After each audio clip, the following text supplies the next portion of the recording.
Baik, bismillahirrahmanirrahim. Assalamualaikum warahmatullahi wabarakatuh. Hari ini kita akan melanjutkan materi tentang pembangkit lanjut mengenai, konsep dasar termodinamika. Sebelum nanti kita akan membahas mengenai, eee, contoh soal bagaimana, pengaplikasian termodinamika di, eee, boiler dan turbin uap gitu ya. Nanti akan, eee, kita lihat pengantarnya, mungkin sedikit mengulang bagaimana memahami, konsep dasar termodinamika. Nah, eee, istilah termodinamika sendiri ini, berkaitan dengan kesetimbangan dari, sistem, baik dia sistem panas maupun sistem dingin ya, motor bakar maupun pendingin. Nah, eee, biasanya yang dihitung itu adalah kilojoule atau energi yang diperlukan, untuk mengubah atau energi yang dihasilkan, seperti itu. Namun, tidak dapat dipakai untuk menaksir seberapa cepat laju perubahan tersebut. Sedangkan heat transfer atau perubahan panas, ya perubahan panas itu baik dia masuk maupun keluar gitu ya. Jadi ketika dia memerlukan, kalor, maka proses pemanasan, ketika mengeluarkan kalor, proses pendinginan, itu tidak hanya menerangkan energi yang dihantarkan, tapi juga menaksir laju penghantaran energi. Ya, jadi 2 istilah ini yang nanti akan eee, berikan gitu ya. Contohnya ini seperti yang halnya Anda bisa lihat ya mengenai aplikasi termodinamika, baik tubuh, terus kemudian meniup kopi yang panas itu, membuang, panas gitu ya. Terus, mengaplikasikan sirip, termasuk juga di sini akan kita bahas lebih lanjut yaitu adalah turbin dan, boiler. Nah, dimensi-dimensi atau satuan nanti, dalam contoh ada beberapa catatan yang mungkin nanti harus Anda, hafal gitu ya, bagaimana mengubah dari, eee, bar ke kilopascal gitu ya, dikali berapa, 100 gitu ya contohnya. Terus kemudian, eee, dimensi dari, massa, terus kemudian dimensi dari temperatur gitu, terus kemudian volume gitu ya. Dan juga fokus-fokusnya adalah ke satuan, baik dia menggunakan, satuan internasional ya atau, turunannya gitu. Nah, jadi catatannya di sini ya, harus terampil melakukan konversi. Makanya harus selalu menyertakan satuannya gitu ya. Jadi selalu tulis apakah itu dalam bar atau dalam, megapascal atau dalam, kilopascal. Misal contohnya seperti itu, nanti dalam tekanan. Nah, contohnya seperti ini, ya gitu ya. Prinsipnya sebetulnya mudah, ini mengulang fisika tingkat 1 ya. Jadi ketika massa itu adalah kilogram gitu ya, percepatan itu adalah meter per second kuadrat. Maka ketika, kilogram meter per second kuadrat itu setara dengan, F gitu ya. Nah, terus ini juga sama tadi tekanan atau Pascal itu satuannya adalah Newton per meter kuadrat. Nah, Newton ini sendiri Anda kan bisa mengubah gitu ya, kilogram meter per second kuadrat, kilogram meter per second kuadrat ya, M-nya eh, apa? Bisa dicoret ya. 1 ini yang sama-sama di atas kan meter per second, ini coret atas, ini, dicoret 1 gitu ya. Kemudian second-nya dia turun ke bawah gitu ya, karena ini sisa 1 M-nya, meter per second kuadrat bisa turun ke bawah, kilogram meter second kuadrat, itu sama dengan, Pascal. Jadi gitu, jadi mengalihkan, menyoret, ini, massa dengan massa bisa dicoret, nah itu menyederhanakan satuan. Ini nanti, ada contohnya beberapa yang mengubah satuan seperti ini. Kemudian, nanti kita akan melihat bahwa dalam suatu, lingkungan gitu ya, dalam suatu lingkungan itu ada batasan yang dibuat secara fisik gitu ya, gitu. ada yang batasan dibuat secara imajiner atau bayangan gitu, yang kita sebut boundary batasan. Nah, massa yang ada di luar dari sistem, atau sesuatu yang region di luar dari sistem, massa atau region itu kita sebut lingkungan gitu ya, lingkungan. Dan, sistem ini sendiri adalah yang akan kita bahas di dalam yang ada di, benda yang kita lihat ini gitu ya. Kalau misalnya nanti PLTU ya berarti sistem PLTU-nya gitu ya. Kemudian, eee, ada yang namanya closed system gitu ya, closed system, ada yang namanya open system. Yang biasanya closed system gitu, ini bisa dikontrol. Biasanya nanti ini ada semacam, pengubah tekanan gitu ya. Jadi ini contohnya ini adalah kayak seperti, eee, apa, piston gitu ya, kayak seperti piston ya, fungsinya adalah, mengubah tekanan gitu. Nah, jadi dalam sistem yang ada di sini, pada tekanan tertentu gitu ya, pada tekanan tertentu, volumenya nanti bisa berubah, volumenya itu bisa berubah gitu, volumenya bisa berubah. Nah ini, volume of a closed system may change. Nah, volume berubah ini nanti mempengaruhi temperaturnya berubah, gitu. Jadi, bukan kebalikannya ya, karena tekanan tertentu gitu ya, volumenya bisa berubah sehingga nanti, temperaturnya berubah, baik dia temperaturnya itu, dalam bentuk, eee, apa, keluar maupun masuk, gitu ya. Nah, jika tidak ada energi yang masuk atau keluar gitu ya, kita sebut dia sistem yang terisolasi. Dalam sistem terisolasi ini artinya dia, eee, tidak ada pertukaran, kalor ya. Misal kita buat sistem isolasi dengan apa, semacam isolator gitu ya, semacam isolator dalam pendingin gitu ya, itu nanti kita sebut sistemnya itu terisolasi gitu ya. Jadi tidak ada, udara apa, tidak ada, eee, heat transfer yang masuk ke dalam sistem itu gitu. Sehingga sistemnya itu aman dari surrounding tadi, lingkungan. Itu bisa kita buat, tapi, eee, bukan suatu hal yang ideal, bisa kita kondisikan tapi, biasanya tetap ada yang keluar gitu ya, tapi sedikit gitu. Tapi itu masih masuk dalam sistem yang terisolasi. Nah, closed system ini gitu ya, moving boundary ini yang kita sebut tadi dia adalah, misal kayak piston itu tadi. Nah, eee, dia volume masanya sama 2 kilogram gitu ya. Tapi ketika dia apa, panaskan gitu ya, maka, volumenya berubah gitu ya, volumenya berubah sehingga, gasnya yang ada di sini seakan-akan, mengembang atau memuai gitu ya. Jadi akan menempati, ruang yang lebih besar, tapi sebetulnya masanya, tetap. Nah, di sini, pada open system, kalau tadi closed system ya, open system yang kita melakukan mengontrol volume gitu, itu, eee, se se sesuai ya, sesuai untuk kita kita, eee, gunakan baik dia pada area tertentu gitu ya, terus, contohnya adalah tadi kompresor, turbin, dan nozzle. Baik dia massa maupun energi gitu ya, massanya bisa keluar, massanya bisa masuk gitu, sehingga dia, eee, apa, eee, ininya tetap,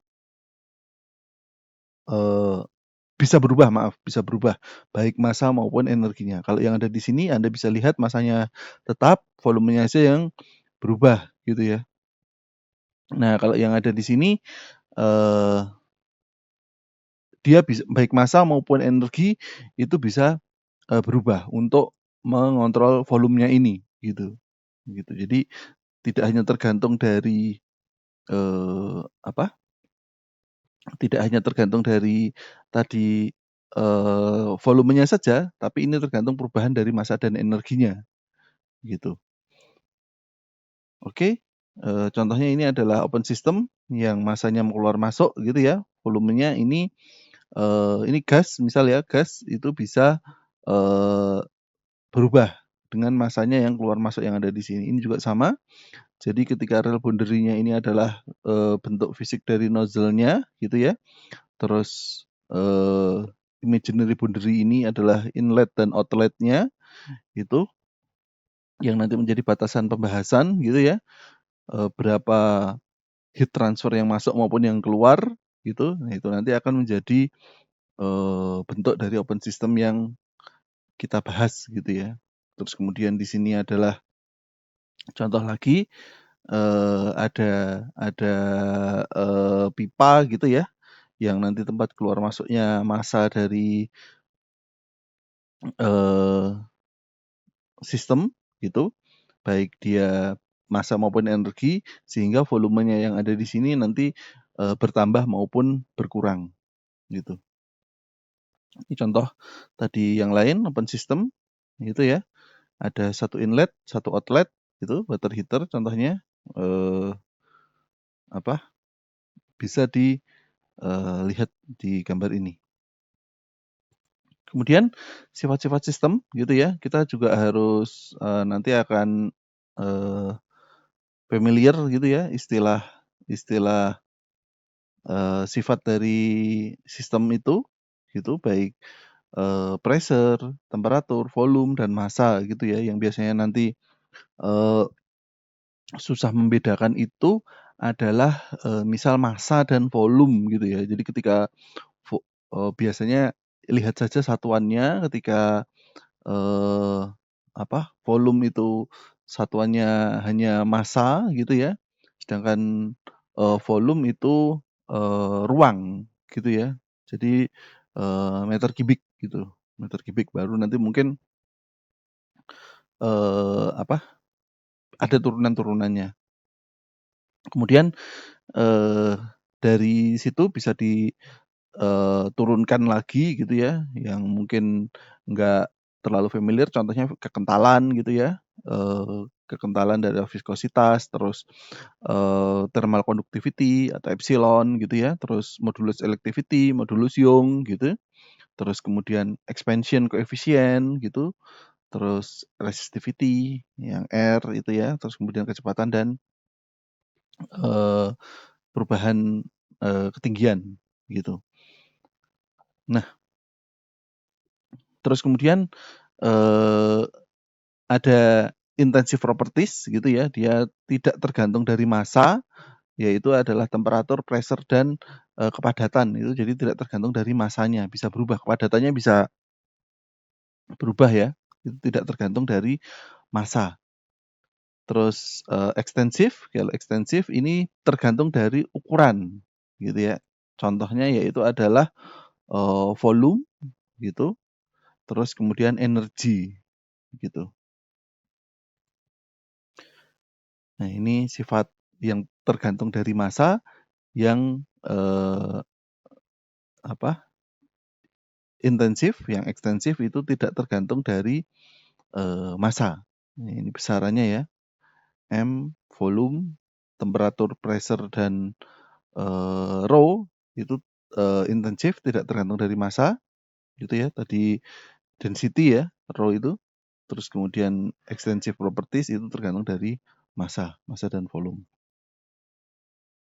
Nah, massa jenis gitu ya, massa jenis atau density itu massa persatuan volume, ini nanti juga akan sering kita pakai. Terus kemudian volume spesifik, yaitu adalah, volume persatuan massa gitu, seper-rho, dan densitas relativitas ini, mungkin nanti akan kita pakai, tapi saya lihat tadi di contoh soalnya, eee, nggak ada, tapi ya okelah ini dikenalkan. Mungkin Anda sudah memahami lebih dalam ketika mengambil termo ya. Terus kemudian bentuk energi dalam sistem, eee, yang kita bahas di sini sebetulnya bisa dikategorikan menjadi, 2 hal yang besar gitu ya. Yang pertama itu adalah energi kinetik. Ya, energi kinetik ini baik dia energi yang bergerak gitu ya, arus, terus kemudian flow gitu ya, flow udara gitu, itu bisa kita kategorikan sebagai energi kinetik gitu ya. Karena energi sendiri adalah daya persatuan waktu gitu ya. Maaf, daya ya, persatuan waktu gitu, energi persatuan waktu, daya. Nah, terus kemudian, besarnya adalah, ada kecepatannya gitu ya, mv kuadrat kecepatannya, dan ada 2 energi potensial kayak tegangan, pressure, itu biasa nanti akan kita kategorikan dia sebagai energi potensial gitu ya, besarnya, yaitu adalah, tergantung juga dari massa gravitasi ketinggian Higgs gitu ya, dan ada internal energy atau U gitu. Nanti U-nya kalau di tabel tuh nanti U-nya U kecil ya, gitu. Internal energi dari sistem. Jadi, seluruh energi itu merupakan gabungan dari ini. Ada energi potensialnya, internal energinya, dan energi kinetik gitu. Jadi setiap benda itu memiliki kinetik, potensial, dan internal energi. Ini nanti tiga-tiganya ini akan selalu ada. Gitu ya. Jadi bentuk ini, kinetik ini setengah mv kuadrat ini bentuk dasar, mgh ini juga bentuk dasar gitu ya, nanti akan berubah-berubah, tapi intinya adalah kinetik, energi, dan U gitu. Oke, eee, di sini nanti akan lebih banyak, Anda lihat di termo yang di sini, ya proses-proses seperti isotermal, isobaris, isokoris, adiabatik, dan isotropik ini mungkin nanti sudah diberikan di termo. Dan saya langsung masuk ke pengertian mengenai, eee, pembahasan termo dalam, PLTU ya. Ya, karena memang pembahasannya tadi adalah utamanya yaitu adalah membahas tentang, eee, baik energi konvensional yaitu turbin dan boiler, maka ya kita akan langsung masuk ke bab yang ada di sini. Zoom-nya nggak apa-apalah. Baik, eee, nanti kita akan lihat bab karakteristik air, terus kemudian termo 1, termo 2 tadi, yang mengenai tentang kesetimbangan dan heat transfer. Terus kemudian nanti akan kita lihat bagaimana, mesin Carnot bekerja. Mesin Carnotnya adalah, ini ya, ada di sini juga. Mesin Carnot adalah mesin yang efisiensinya paling tinggi, mesin bakar ya, mesin bakar yang efisiensinya paling tinggi, gitu. Terus kemudian ada, eee, Rankine cycle yang nanti akan kita lihat bagaimana contoh soalnya, terus kemudian bagaimana melakukan, reheat dan, regeneratif untuk, proses, Rankine cycle atau PLTU gitu ya. Baik, di sini karena kita fokusnya adalah karakteristik air gitu ya, jadi kita akan membahasnya adalah nanti di tabelnya adalah gunakan tabel air gitu. Kenapa? Karena dalam tabel, eee, termodinamika gitu ya, ini macam-macam. Ada yang menggunakan contohnya adalah nitrogen, ada yang menggunakan oksigen, ada yang menggunakan CO gitu ya. Eee, Nanti kita akan lebih banyak ke tabel A2, A3, A4, dan A4, A5 terutama ya, saturated water dan seterusnya gitu. Karena memang kita membahasnya dalam PLTU itu kebanyakan adalah, air, jarang sekali fluida yang ya mungkin ada beberapa yang, boiler menggunakan bukan air gitu ya, tapi, kasus khusus gitu ya, yang kebanyakan memang menggunakan air gitu. Terus kemudian di sini molekul yang kita lihat di sini adalah, padat gitu ya, teratur, dan ini air gitu ya, dia bergerak, dan gas ini lebih bebas lagi bergeraknya yang C ini, gitu. Sehingga proses pergerakan inilah yang nanti akan, eee, merubah karakteristik dari, air. Yang tadi ada beberapa state kalau nanti Anda lihat TV diagram gitu ya, TV diagram sebelah kanan ini ada yang namanya mungkin kalau di, bentuk yang aslinya nanti Anda bisa lihat TV diagram itu ada semacam kayak kubah uap gitu ya. Jadi apa? Ini T, ini volume gitu ya. Gitu. Nah, yang kita lihat di sini ini adalah bagian yang ada di sini gitu ya, bagian ada di sini gitu. Ini saya pakai merah ya. Oke, ini tadi yang bentuk yang ada di sini, terus kemudian yang ada di sini, terus kemudian yang ada di sini gitu ya. Dan nomornya ini tadi berapa? 1, 2, 3, 4, 5 gitu ya. Compressed liquid, saturated mixer sama superheated vapor gitu ya. Berarti ini 1, 2, 3 misal di sini ya. Terus kemudian 4, terus kemudian di sini nomor 5. Jadi ini yang kita sebut ini adalah kubah uap. Nanti titik kritikalnya ada di sini. Gitu. Nah, di kubah uap ini gitu ya.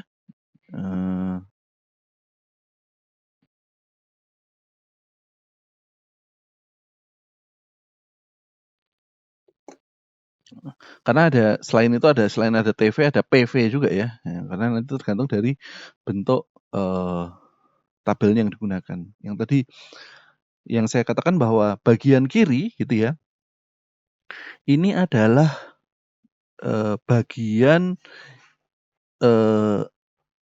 liquid atau cairan air ya, terutama air ini yang dikompres. Jadi air ini ketika dibuat pada tekanan tertentu gitu ya. Ini tekanannya contohnya adalah 1 atm gitu, 1 atm, maka ketika dinaikkan gitu, dinaikkan ininya ya, suhunya, ini naikkan suhu gitu ya, volumenya maka akan berubah juga gitu ya. Volumenya ini akan berubah, maka suhunya ini akan berubah. Gitu. Volume dari 1 ke 2 dinaikkan ya dari 20 ke 100 gitu. Nah, dikompres artinya dia dikondisikan pada tekanan tertentu gitu ya, maka volumenya ini akan berubah, gitu. Anda bisa lihat di sini volumenya nilainya lebih tinggi dibandingkan dengan titik 1 begitu ya, gitu. Nah, kondisi ini gitu ya, yang kita sebut dia adalah compressed liquid gitu. Nah, di poin yang kedua gitu ya, state yang kedua, kita sebut dia adalah saturated liquid. Kalau tadi cairan yang dikompres, sekarang ini adalah cairan yang saturasi. Artinya nilai 2 di sini itu ketika ditambahkan sedikit suhu lagi gitu ya, maka dia akan berubah menjadi uap gitu. Jadi saturasinya ini adalah ready to vaporize, yaitu adalah ready untuk menjadi uap gitu. Maka kita sebut dia saturated liquid atau nanti kalau di tabel saturated water gitu ya. Nah, kemudian pada state ketiga gitu ya, state ketiga ini sudah mencampur antara vapor atau uap gitu ya dan cairan atau liquid gitu ya. Tapi tekanannya tetap gitu, tekanannya tetap, suhunya sudah ya naik sedikit gitu, ada yang sudah berubah menjadi uap, maka di sini kondisinya ini adalah yang kita sebut saturated liquid and vapor mixture atau campuran dari saturated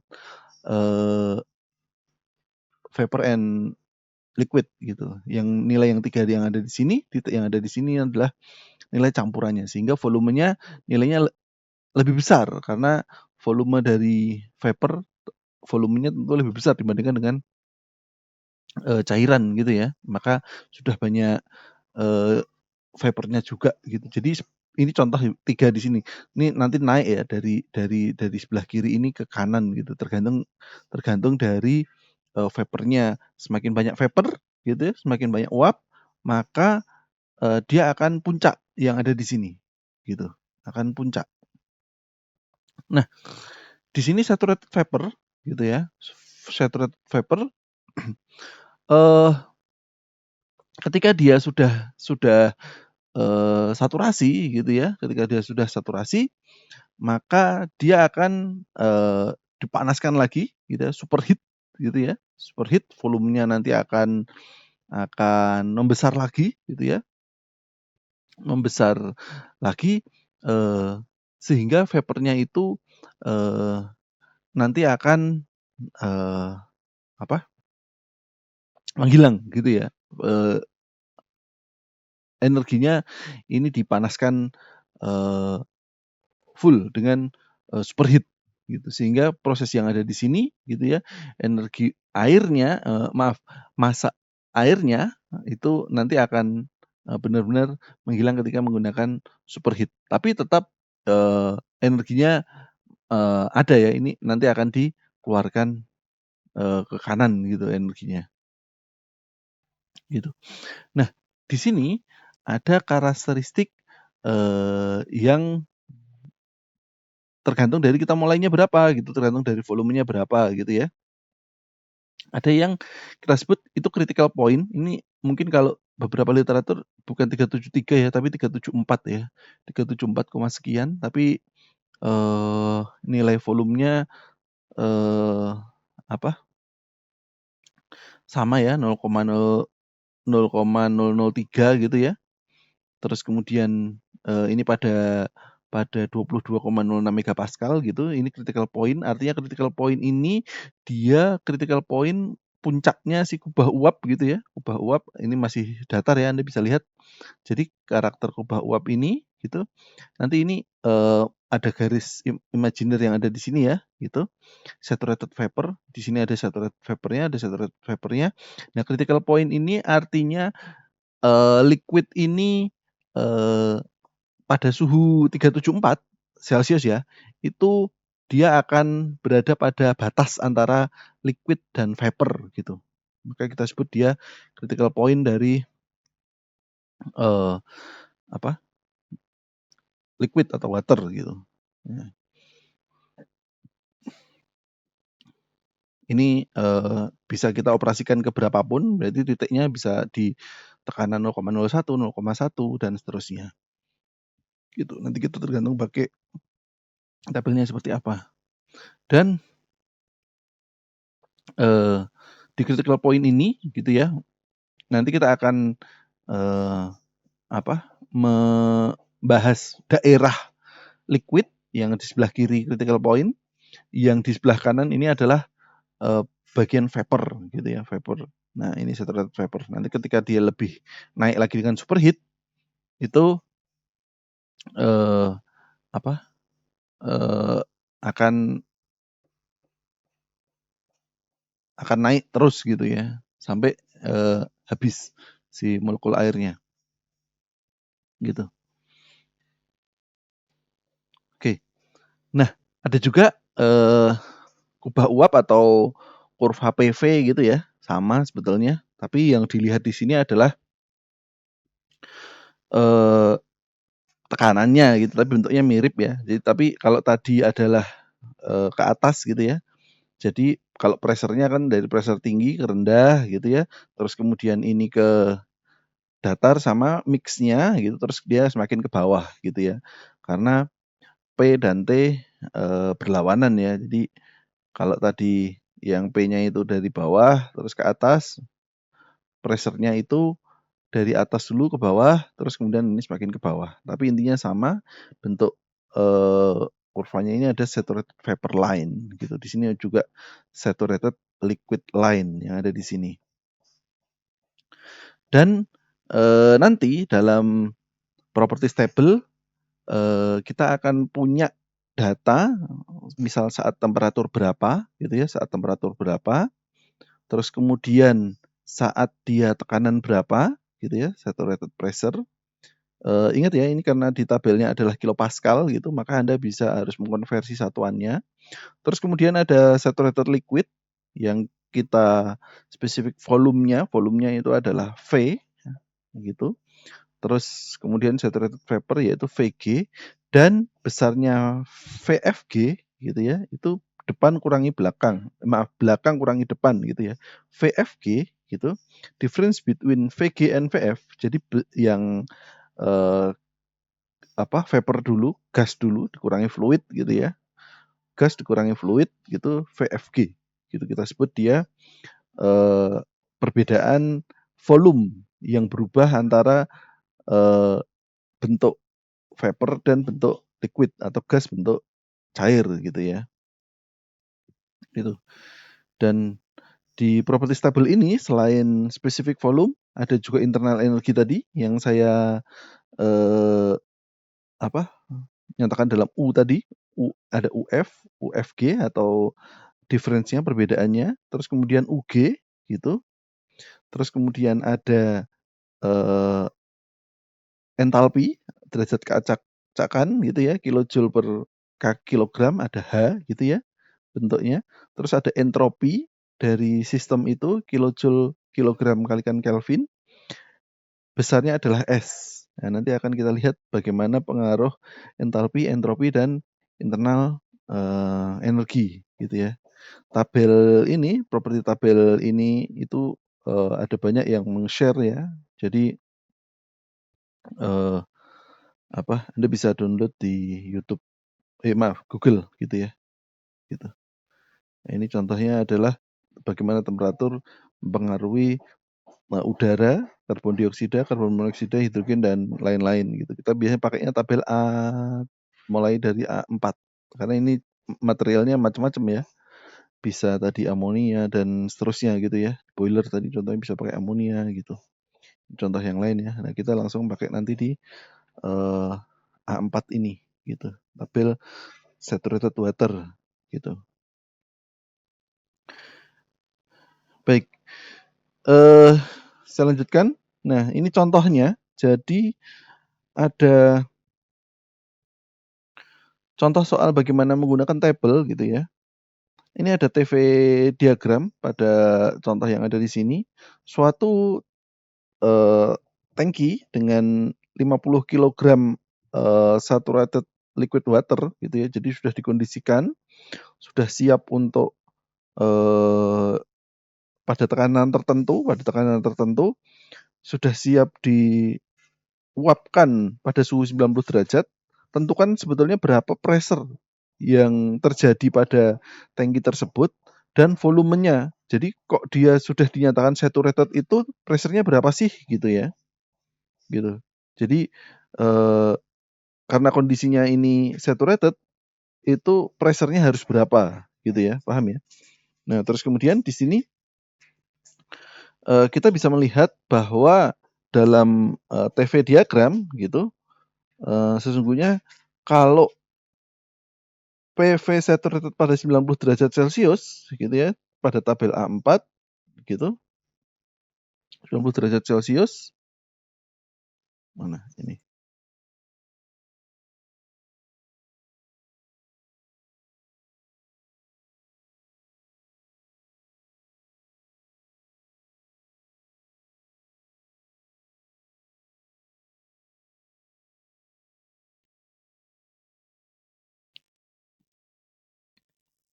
90 derajat di sini ya, gitu, terlihat ya.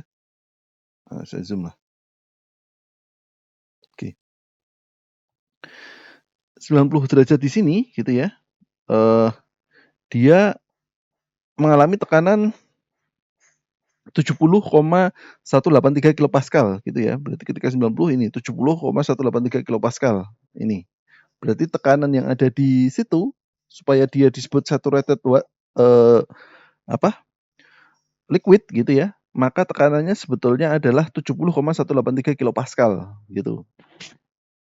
Nah, kemudian volume yang, eee, apa, terjadi pada liquid karena dia masih dalam bentuk liquid gitu ya, itu adalah 0,01 gitu ya.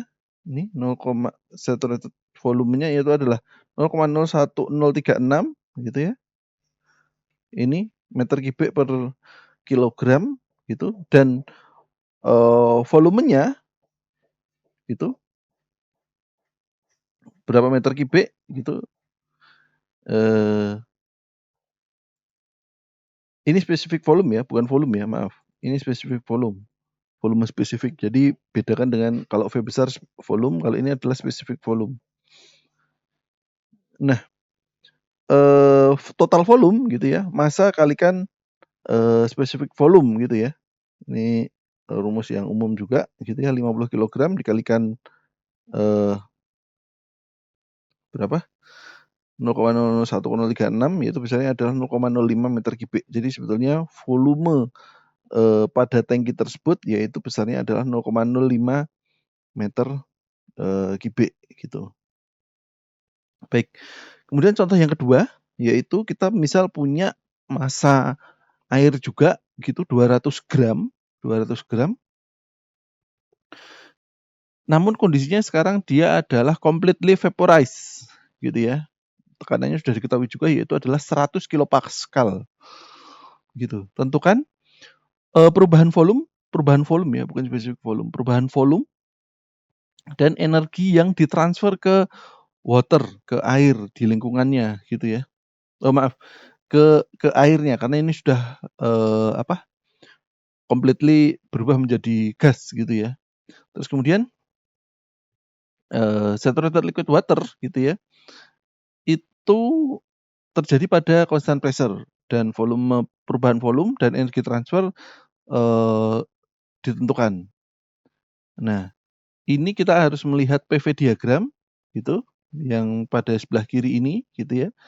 Jadi kondisinya VF yang sebelah kiri dan VG gitu ya. Mulai dari dia saturated liquid 100 kilopascal sampai menjadi saturated vapor dalam 100 kilopascal juga gitu. Nah,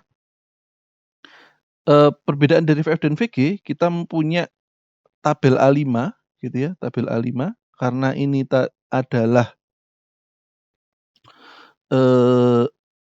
saturated water temperature table gitu ya. Ini temperature table. Nah, kalau misalnya kita punya permasalahannya itu dalam pressure table gitu ya, pressure table ini contohnya, yaitu kita akan ini ke kuning-kuning ini mungkin nanti soal yang ada di selanjutnya gitu ya. Kita akan lihat bahwa kita punya 100 kilopascal. 100 kilopascal itu kurang lebih kira-kira di sini lah. Nah, ini. Ini ya kilopascal ya, gitu. 100 kilopascal. Maka kita akan punya nilai VG dan VF-nya, 1,69 dan 0,01043.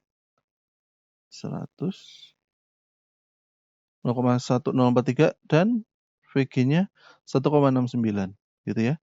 VG dikurangi VF yaitu besarnya adalah 1,69. Kemudian perubahan volumenya gitu. Karena ditanya perubahannya ya bukan volume masing-masing ya, bukan volume vapornya, bukan volume fluidnya gitu, maka kita harus mencari deltanya ini ya, VFG ini, yaitu adalah 0,2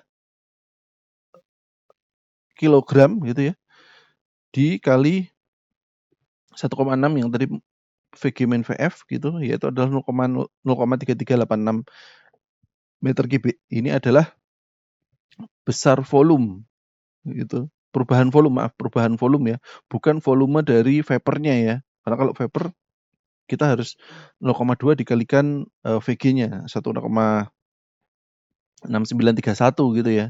41 ya, itu VG-nya.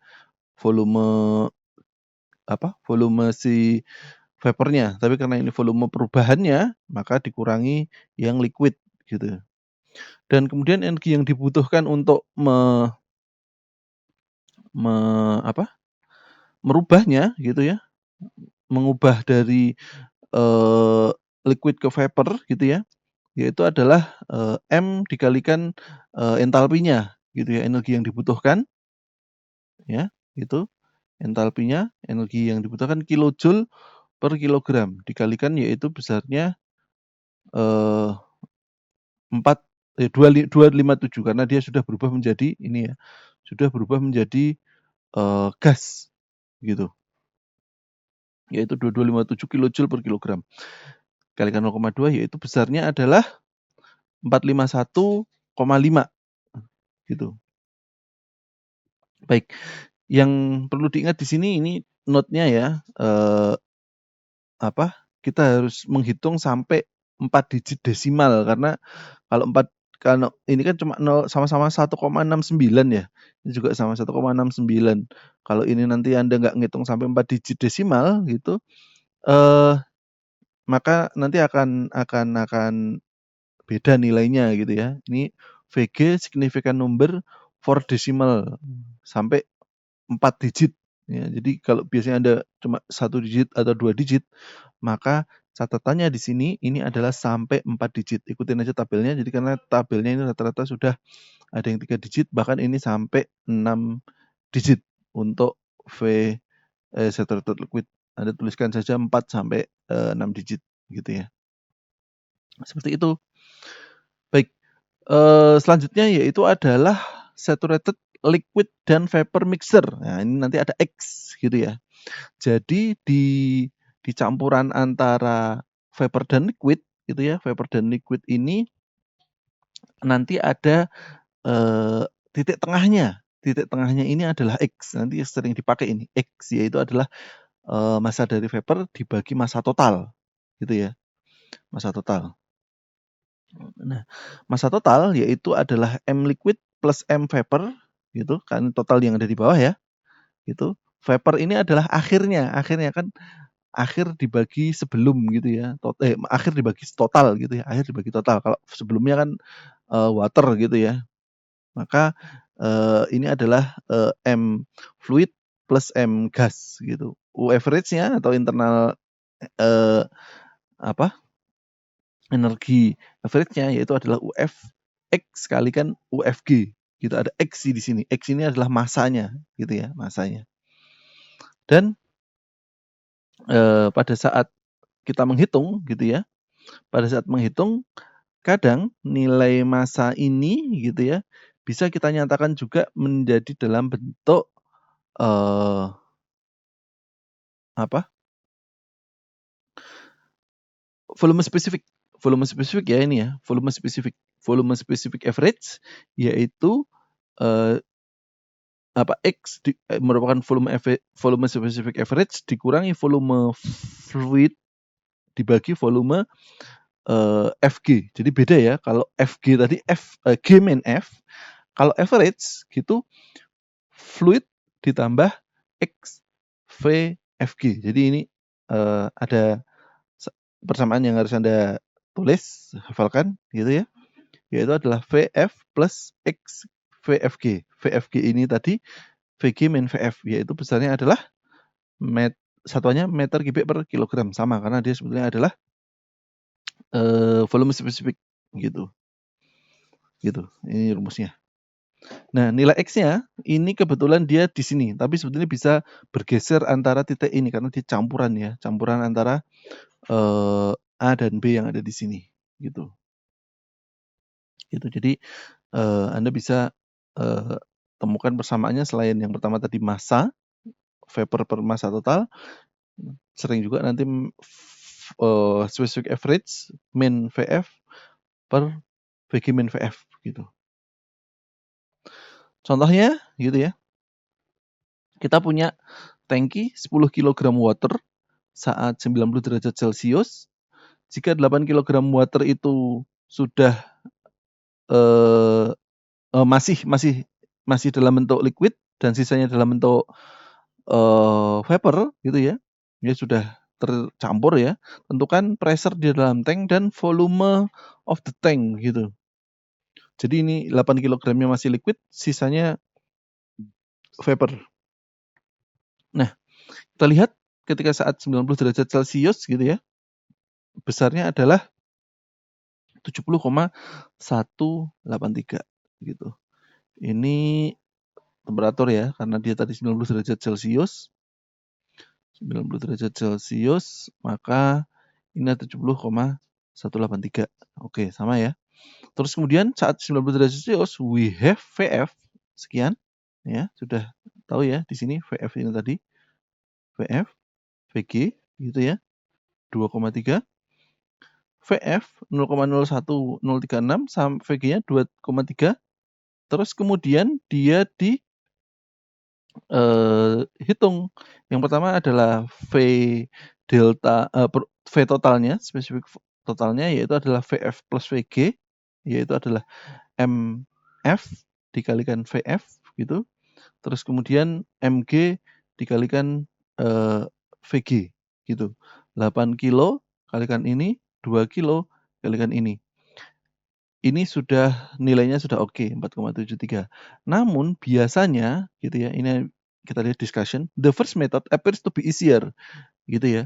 Biasanya enak gitu ya, ada 8 kilo, ada 2 kilo. Nah, karena masanya sudah diberikan gitu. Karena udah tahu, oh ini masanya waternya 8 kilo gitu ya.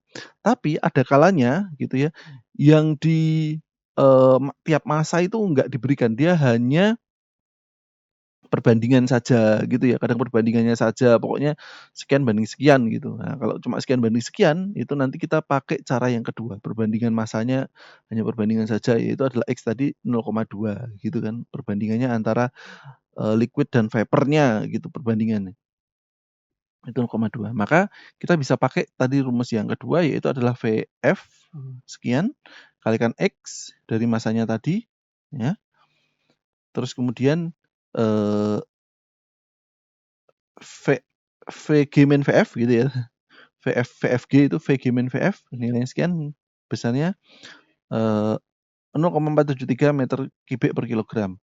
Karena ini masanya 10 kilogram total gitu sudah diketahui ya masa totalnya, maka besarnya adalah 4,73 meter kubik, sama sebetulnya. Tapi biasanya nanti contoh-contohnya banyak selanjutnya yaitu adalah tentang eh, apa itu namanya perbandingan gitu. Baik, di hukum termodinamika gitu ya, ada yang namanya prinsip kekekalan energi gitu. Di prinsip kekekalan energi ini kita akan melihat gitu ya, tadi yang saya katakan bahwa di total energi dikurangi total energi yang masuk, yang keluar, ini adalah perubahan energi yang terjadi gitu ya. Nah, ketika energi ini merupakan gabungan dari internal energi, kinetik dan potensial gitu, maka masing-masing tadi ya setengah mv kuadrat volumenya kecepatannya berubah gitu ya. Terus kemudian H-nya atau Z-nya elevasinya berubah gitu ya, posisinya berubah, maka potensialnya ini akan berubah juga gitu ya. Kalau di sini M kalikan U, yaitu adalah U-nya ini adalah internal energinya berubah gitu. Ini akan mempengaruhi energi total seluruhnya. Tapi energi yang masuk dan keluarnya ini akan selalu tetap sama. Nah, ini contohnya ketika ada energi yang masuk ke dalam kentang gitu, ini contohnya adalah 5 kilojoule yang masuk gitu, maka kentang akan menerima energi totalnya itu adalah 5 kilojoule gitu. Ini proses heat transfernya seperti itu. Jadi termodinamika yang nomor 1 itu membahas tentang kesetimbangan. Kesetimbangan ya. Jadi eh, apa? Eh, energi masuk, energi keluar gitu. Energi masuk 15, di sini tersimpan 12, maka energi keluarnya 3 gitu. Jadi masuk keluar ke lingkungannya karena dia tidak isolated tadi ya, itu adalah 3 kilojoule. Sama ini juga misal heater gitu ya, heater ada baterai dipanaskan, lingkungan yang adiabatik atau fluid gitu. Nah, 5 kilojoule ini juga sama menjadi 5 kilojoule.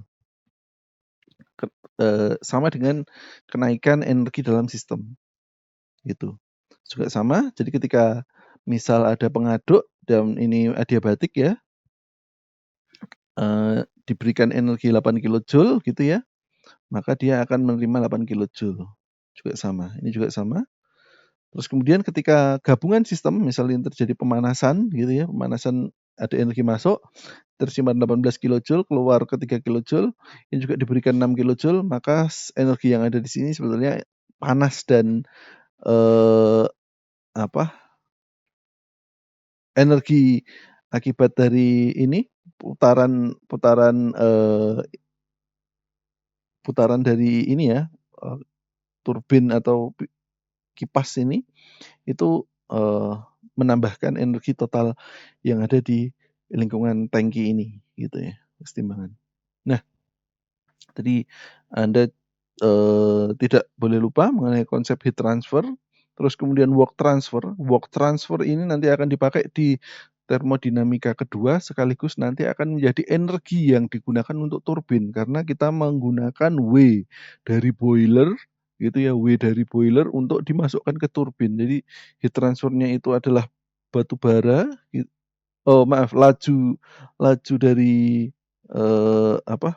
energi batu baranya itu, kemudian massa flow-nya itu yang ada di boiler gitu ya, masuk keluar gitu, dan work transfer-nya itu yang nanti dipakai di turbin, uap, gitu. Nah, di hukum kedua termodinamika gitu ya, eee, tidak mungkin, eee, suatu alat itu, hanya menerima masukan dan, eee langsung di situ saja, dia pasti ada yang terbuang di lingkungannya. Jadi, eee, apa, bukan ideal kalau cuma hukum satu termo saja tadi ideal gitu, tersimpan terus, energinya dikentang gitu ya, kan tidak, karena pasti ada lingkungannya, W-nya keluar gitu, sehingga kalau tadi di contoh yang ada di sini, engine atau baik potato itu tadi menerima panas, pasti ada energi yang keluar di lingkungannya. Gitu, ini sudah hukum termodinamika yang kedua. Jadi ketika mesin abadi itu, ada, dia hanya pakai prinsip termo 1 kesetimbangan energi. Tapi sebetulnya kan energi itu tidak hanya termo 1 saja yang dipakai gitu, tapi termo 2. Ya pasti ada energi yang terbuang di lingkungan gitu. Jadi mesin abadi yang hidup mungkin nanti sampai hari kiamat gitu, itu, tidak ada ya, gitu ya. Jadi pasti akan energinya terbuang ke lingkungannya, gitu ya. Nah ini juga sama, baik dia mesin kalor gitu ya, membutuhkan panas, maupun mesin pendingin, yang ini adalah, memerlukan, eee, membuang panas ya. Kalau ini mesin kalor mendapatkan panas energinya, kalau contohnya ya mesin bakar ya, mesin, 4 tak, 2 tak gitu. Terus kemudian ini mesin pendingin ya, kompresor dan seterusnya gitu ya. Itu memerlukan energi dari lingkungannya gitu. Nah, prinsip di sini gitu ya, sama ini tadi cold refrigerate gitu, sama warm, eee, re apa, refri environment. Nah, jadi ketika gas ini dioperasikan pada suhu 30 gitu, terus kemudian ini saat dia apa, eee pada 100 derajat, terus kemudian ini 100 kilojoule, maka dipanaskan, maka akan, mengembang gitu ya, 15 kilojoule-nya ini, ke lingkungan sehingga heat out-nya 85 kilojoule. Sehingga yang ada di sini totalnya 15 kilojoule ya. Terus ini turun lagi menjadi 20. Ini heat engine cycle cannot completed without rejecting some heat gitu ya. Pasti keluar, heat-nya gitu ya. Ini contohnya heat out-nya 85 kilojoule. Jadi diberi energi 100 kilojoule enggak semuanya tersimpan di sini. Tapi hanya dia pakai 15, heat out-nya 85. Gitu. Nah, di sini ada siklus Carnot, yaitu siklus mesin ideal. Mesin ideal Carnot gitu ya, yang kita sebut dia adalah, ada ini Carnot mana ya? Mesin Carnot adalah mesin yang, istilahnya dia, eee, punya efisiensi paling tinggi, gitu ya. Efisiensi paling tinggi dari, eee, proses, mesin bakar gitu ya. Jadi, tidak ada mesin Carnot yang efisiensi lebih besar dari mesin Carnot, yaitu adalah, mesin pendingin yang lebih besar dari mesin pendingin Carnot, TC/PTH, karena suhu suhu, Carnot gitu ya, suhu tingginya ini, Carnot sudah ditentukan, maka, eee, apa, efisiensi maksimum, efisiensi Carnot gitu ya, yaitu adalah, eee, berapa? 53% gitu ya. Efisiensi aktual turbin 40%. Jadi efisiensi mesin bakar eh, teoritisnya ya itu 53 tapi aktualnya hanya sekitar 40. Ini juga sama. Teoritis dari mobil 56% gitu ya karena dari Carnot itu tadi 56%, tapi efisiensi aktual karena dia dibuang di lingkungannya itu adalah 25% gitu ya. Jadi mesin bakar seperti itu. Itu eh, contoh dari mesin Carnot. Ini contohnya ya, inventor menyatakan bahwa ia telah mengembangkan mesin kalor selama selang waktu tertentu dengan mengambil panas 110 megajoule pada temperatur 415 Kelvin, membuang panas hanya sekitar 50 megajoule pada temperatur 212 kilo Kelvin, menghasilkan kerja 16,7 kWh.